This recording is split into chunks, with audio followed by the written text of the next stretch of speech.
Tama yan, dead maka lang, Carla. Anong marinig mo dito? Pasok sa kabila, labas sa kabila.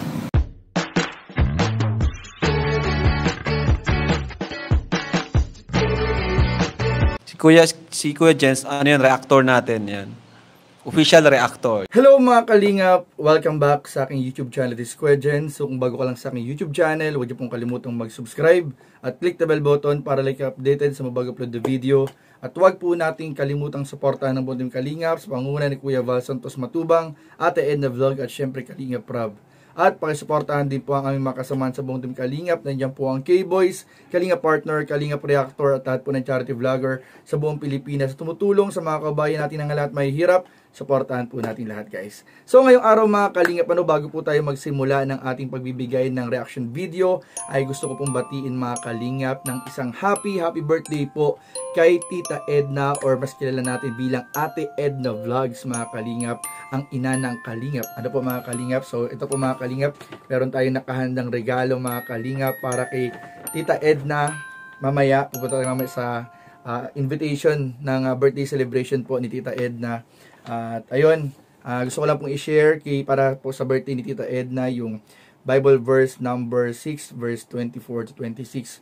The Lord bless you and keep you. The Lord make His face shine on you and be gracious to you. The Lord turn His face toward you and give you peace. Ayan, happy birthday po Tita Edna, and good health po. Prayer ko po, good health palagi. At ingatan po kayo lagi ng Lord. Saan man kayong mga misyon, saan man kayong lugar pumunta, ingatan po kayo palagi. At yung desire po ng inyong puso ay mangyari po, Tita Edna. Maraming po salamat, Tita Edna. Happy birthday po. So ayun mga Kalingap, ngayon po mga Kalingap, bibigyan na natin ng reaction video at panonoodin po natin yung naging live po ni Ate Edna Vlogs kaninang umaga po mga Kalingap. Kasi marami po mga Kalingap ang nabasa nating mga messages at merong mga nagparating din sa atin na napakaganda daw po mga Kalingap ng naging mensahe ni Ate Edna Vlogs para kay Carla sa naging live po nito kaninang umaga, na ating panonoorin po at hihimay-himayin at ating bibigyan ng reaction video, na sana po mga Kalingap itong message na ito ni Ate Edna ay makarating po mga Kalingap kay Carla, at sana po mapanood din po ng lahat ng manonood, lahat ng Kalingap. Mapanood po itong message ni Ate Edna kasi napakaganda po, napaka-meaningful, napaka-encouragement, nakaka-motivate, at talagang makakatulong po para ma-boost po yung self-confidence ng ating mga beneficiary. So ano pang hinihintay natin mga Kalingap? Tara panoorin na po natin at bigyan natin ng reaction video in 5, 4, 3, 2. Bakit po nasabi ko na si Carla ay Carla ay may paninindigan. May paninindigan, kumbaga sa isang leader, siya ay firm, matatag po siya. Alam niyo po ba kung bakit? Pinatibay na siya ng panahon. Pinatibay na si Carla. Kasi ito pong meron ngayong nai-issue sa kanya, pero alam niyo po ba, parang kalma lang siya. Kalma lang siya talaga. Parang tama yan, dead maka lang, Carla. Anong marinig mo dito? Pasok sa kabila, labas sa kabila. Alam niya kung saan siya lulugar na bilang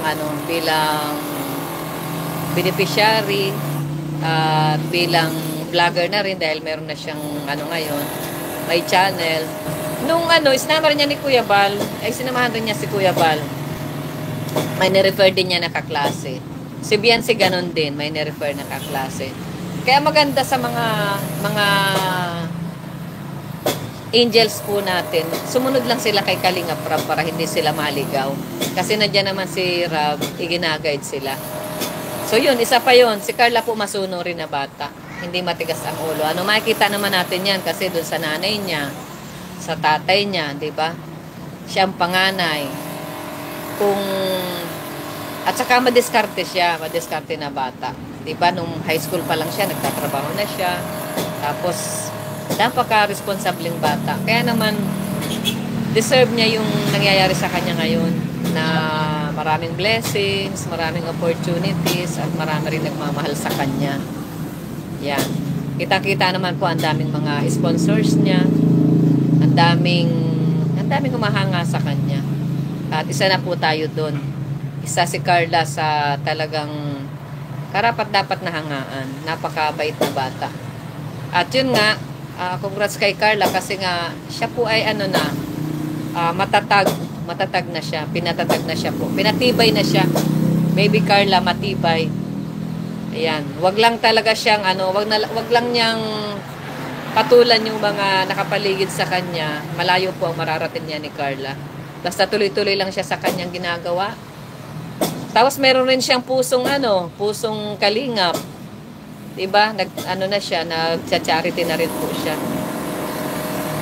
Sabi ni Carla, sabi niya, ang saya sa puso, 'di ba, nung makatapos siyang matapos silang mamigay ng Christmas package, yung mga naka-box kasama si Jomar. Sabi niya, ang saya pala. Sabi niya dun sa kanyang vlog. Sabi niya, ang saya pala ng ganito. Dati ako lang yung tinutulungan. Ngayon, nakakatulong na rin ako. Yan, yes, tama, krong-krong. Carla is matatag. Matatag siya. Di ba ilang reactor na ang dumaan sa kanya? Hindi siya natitinag. Opo, wag nang intindihin po ang mga bashers kasi ang bashers, di pa yan mawawala. Si Kuya Bal nga, ang daming bashers. Ako, ang dami ko rin bashers. Diba? Yung comment ko lang ang comment ko lang na sa live ni Rab na wag i-thumbnail ang may asawa. Ayun na.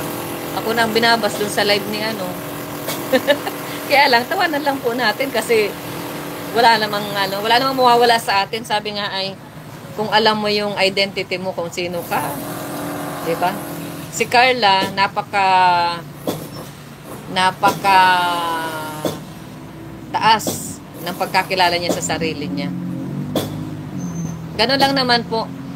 Kapag tayo ay mataas o kilala natin kung sino tayo, hindi ka maghahanap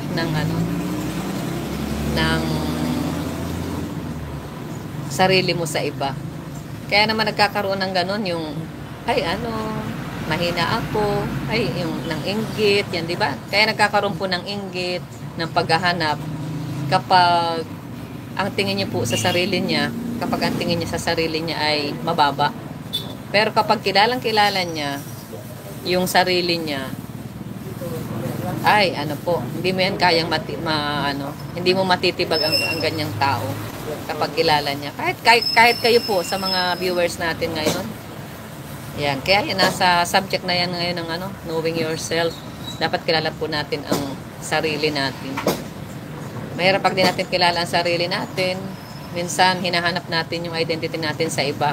Hinahanap natin sa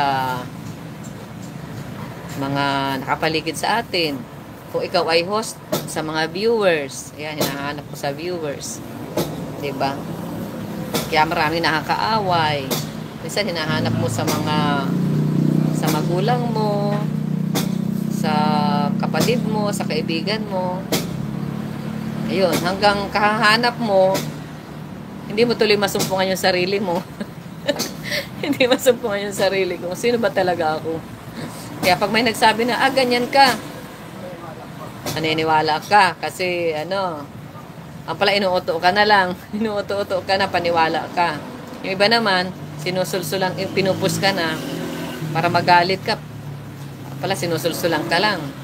Di alam, ipapahama ka na pala. Pero kung kilala mo ang sarili mo, ayun, lalong-lalo na po kung kilala mo yung sarili mo bilang anak ng Diyos, diba?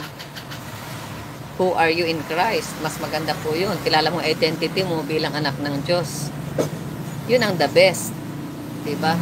So ayun mga kalingap, at napanood nga po natin yung naging live, yung ilang video clips mga kalingap sa naging live po ni Ate Edna Vlogs, na kung saan po siya po ay nagbigay ng mensahe kay Carla dahil nga po alam naman po natin itong mga nakaraang araw ay meron pong pinagdaanan si Carla kaugnay po sa mga pangbabash, mga paninira, mga pambabato at iba pang mga usapin mga kalingap na tumutukoy po o nagbibigay pansin kay Carla po sa mga ginagawa po ni Carla mga kalingap. So ayun po mga kalingap, at hindi naman po lingid sa inyong kaalaman mga kalingap na talagang dinamdam po ni Carla yung kanyang mga napanood, narinig at nakita mga kalingap na galing po sa ibang tao.